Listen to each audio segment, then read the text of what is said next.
Yo, what is good, everybody? It's your boy TJ Reacts here, back again with another one. Hope all of y'all are having a blessed day. You dig? And today, as y'all can see by the title, we are reacting to 4 most disturbing TV hijackings in history. Hold on, let me re-say that. The 4 most disturbing TV hijackings in history. Yes, in history. I don't know what this is gonna be. Obviously, I know what it's gonna be about. Duh. But it's like, what do you mean by this? What crazy things have happened? You dig what I'm saying? But we're gonna definitely check this out. So make sure y'all sit back, relax, and grab y'all snacks, cause it's time.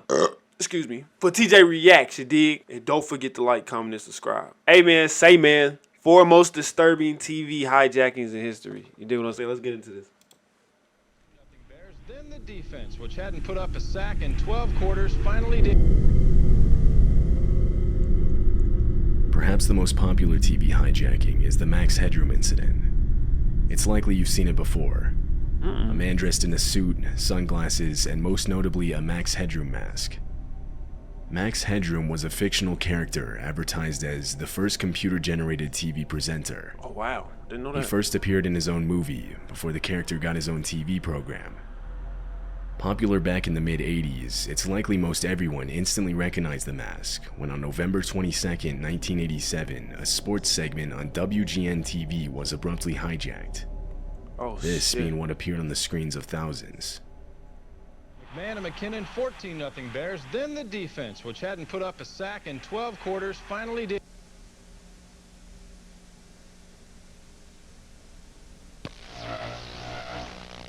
The ultimate troll, folks. That's crazy. This shit was happening in 1987, you see it? God dang. Folks made history, shoot. But nah, yeah, you can stop with all that. The hijacking lasted a total of 17 seconds before engineers at WGN were able to regain control of the broadcast tower by switching to a backup frequency. Dang. At the time, not even they knew what had happened. Well, if you're wondering what's happened, so am I. Actually, the computer that we have running our news from time to time took off and went wild. So what we're going to do is start over from the top with the Bears and tell you once again about the 30-10 victory they had over Detroit today out at Soldier Field. We'll show you from the top and show you again. The video itself shows the man in the Max Headroom mask swaying erratically, all while the background rotates from side to side. This is seemingly to recreate the look from the actual. I did that a little too smooth. I look kind of like how, but yeah, all right. But I swear it wasn't me. I wasn't even born. Thank you. Max Headroom show, which features a similar background. During the hijacking, a distorted buzzing sound can be heard. Only the visuals were successfully hijacked. However, on that same day, a few hours later, a different station, WTTW, was also hijacked by the same group. And this time there was audio. You should talk often with the old ones of your tribe. That is the only way to learn. I'll get you a hot drink, miss. Oh, extend some dry clothing. Because he's a freaking nerd. I think I'm better than Chuck Swirsky working with oh, Jesus.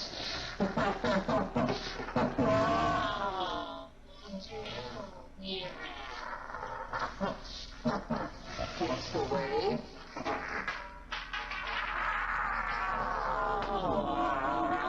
Your love is fading now.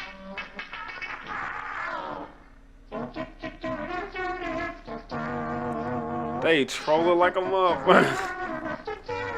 That's wild.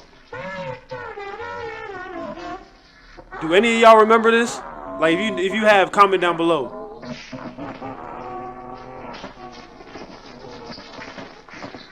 Oh, I just made a giant masterpiece for all the greatest world newspaper nerds.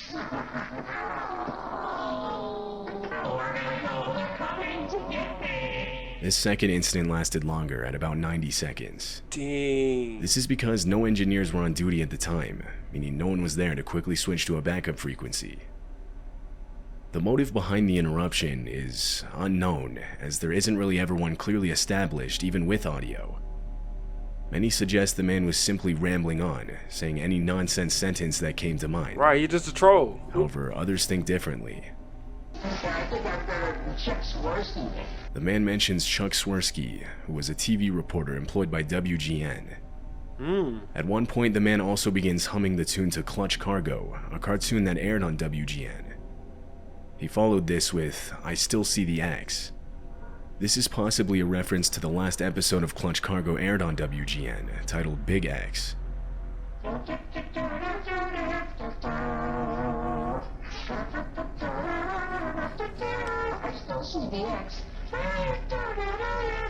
God dang, he trolled for real. Masterpiece for all the greatest world newspaper nerds.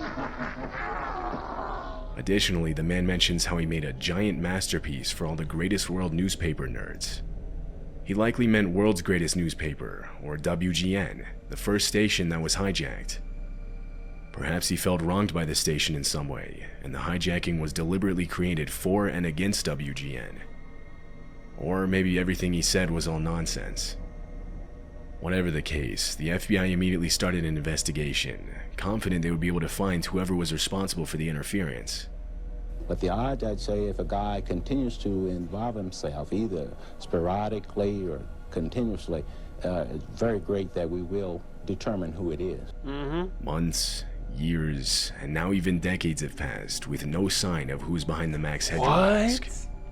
All we know for Didn't you sure is find what's him? shown in the video. At least 3 people were involved, one under the mask, one behind the camera, which can be proven from a slight shift in the camera's angle at one point, and one rotating the background, which is shown stopping when they step into frame themselves. Oh, snap. Also known is that the video was not recorded live, rather it was pre-recorded. This is proven with the visible cut in the video. To this day, it remains unknown who hijacked the 2 TV stations. No Yo, one has ever been charged. that's wild. Y'all never found Buddy? On August 19, 1987, during the 4 p.m. edition of KNBC's Channel 4 News, reporter David Horowitz was interrupted by an unidentified man walking into the studio. The man appears in frame armed and hands David a set of papers. He instructs him to read them. What? Without another option, David calmly does what he's told. Pardon me? What is this? Let me see what it says. All right. He's got a gun to his back. All right, well, let me read this.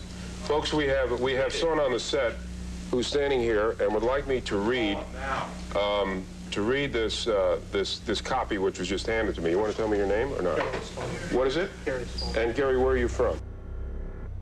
The video was then taken off the air and replaced with a still screen. But What? thousands of people had already witnessed it live, and police were immediately flooded with calls from viewers. Monitors in the studio clearly indicated they were no longer on the air, but the reporters desperately tried to convince the man he was still on. He believed them and continued to let David read. I was warned in 1981 by someone with connections at the CIA to stay off the computers, that they didn't trust people on computers. When I began receiving disturbing calls from my parents, which led me to believe that something terrible was going on, I was then forced into a mental hospital in Tallahassee, where I learned that my brother-in-law had been driven insane in the same manner that someone was trying to do to me. After minutes of this, David finally finishes reading the statement, at which point the man sets down his weapon, and it's revealed that it was only ever an empty BB gun. Police entered the studio and immediately arrested the guy. Aw, dude. He was Gary Stolman. He managed to get in the studio as a guest to an employee. His father, Max Stolman, would sometimes work for KNBC as a reporter. Once inside, Gary waited for the channel to go live before walking into frame. Dude knew what he was doing. Now, written on the paper Gary wanted read, it turned out to be a nonsense statement on the CIA, alien life, and other conspiracy-type stuff. One of the sections read, "The man who has appeared on KNBC for the past 3 years is not my biological father. He is a clone, a double created by the Central Intelligence Agency and alien forces. It is only a small part of a greater plot to overthrow the United States government and possibly the human race itself." Gary was sent to a county jail as he awaited trial. He was found mentally ill and was arranged to get the help he needed. His father later made a statement on the incident, reading, "I do have a sick son. He has been hospitalized a number of times. I'm just thankful he wasn't shot." Psh, let that be me. I would have been dead. In July of Dead. 2007, WJLA, a TV station in Washington, D.C., was abruptly interrupted from its regular programming. Everything was going as usual, when all of a sudden the screen went black, and without warning, this image appeared on viewers' TVs. Yo. Who, buddy? A close-up, grainy, black and white photo of two human heads, one smiling, one not. Viewers watching live were confused and honestly creeped out. This is America. The image was unsettling, to say the least. It stayed on screen for several seconds with no movement and no sound, just the image, before abruptly disappearing and returning to the station's regular programming. Many viewers called the station and made posts online trying to get answers. In response, the cable company ended up releasing an official statement on the incident. They claimed the image was a still frame from an advertisement for the Oprah Winfrey Show that was scheduled to play later on. Basically, they reasoned that their system somehow glitched in showing the still frame. The system glitch? This explanation left people skeptical. Oh, Many hold on. searched but found no Oprah Winfrey. Dang, it was 92 degrees that day on, I don't know what day is this. It's humid. The lows is high. God dang. Advertisement showing anything resembling the still frame. It's widely believed the explanation was a cover-up for a successful hijacking of the station. Although, if this is the case, whoever's responsible for it is not identified. Dang, he was... Viewers that had footage of the incident found that after posting them online, they were mysteriously getting taken down. There are no surviving videos left on the internet today, and so footage of the incident is now being treated as lost media. Lost files. The only remaining evidence is this picture of the still frame that was shown. Lost files, man. That's wild. Y'all hijacking. It's January 3rd, 2007. The Australian broadcast channel Channel 7 is broadcasting a rerun of an episode of the Canadian television documentary Mayday. At one point during the documentary, the audio suddenly cuts out and is eerily replaced with constant looping of a man yelling the words, "Jesus Christ, help us all, Lord." The visuals remain unchanged. It was only the audio that was affected. One viewer witnessing this pulled out his camera and began recording the strange audio.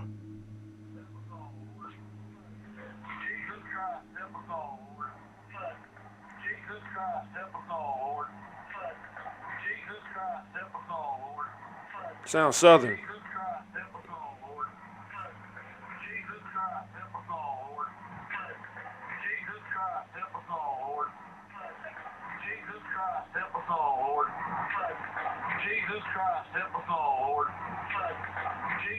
This would go on for over 5 minutes before returning back to the documentary's original sound. That's scary.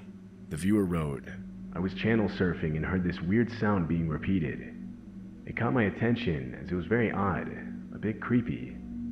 I thought it was some kind of subliminal message, or that someone must have hacked in. I tried ringing the station for several minutes, but they never picked up." After gathering enough attention, a spokesperson for the network would make a statement. He denied the transmission being a prank or security breach, and actually claimed that the repeated line was a part of the original broadcast. He further stated that the audio actually said, "Jesus Christ, one of the Nazarenes." No, it didn't. However, there's almost no similarity between the two phrases. He lied. He lied. He was in on took it. this statement almost as a joke, considering how absurd it was. It's believed the station's audio was temporarily hijacked, and the network didn't want to admit to it. A few independent researchers began an investigation on where the original audio came from, and surprisingly, it was actually found. Oh, snap. It turns out the audio came from the haunting video of Preston Wheeler reacting to an ambush on his convoy in Iraq.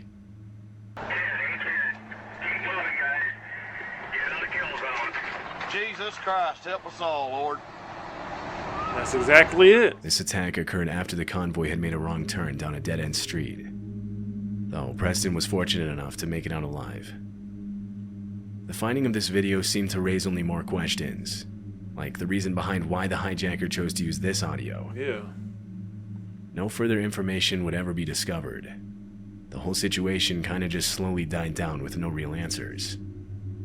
The hijacker responsible was never identified. They still ain't found the people, bro.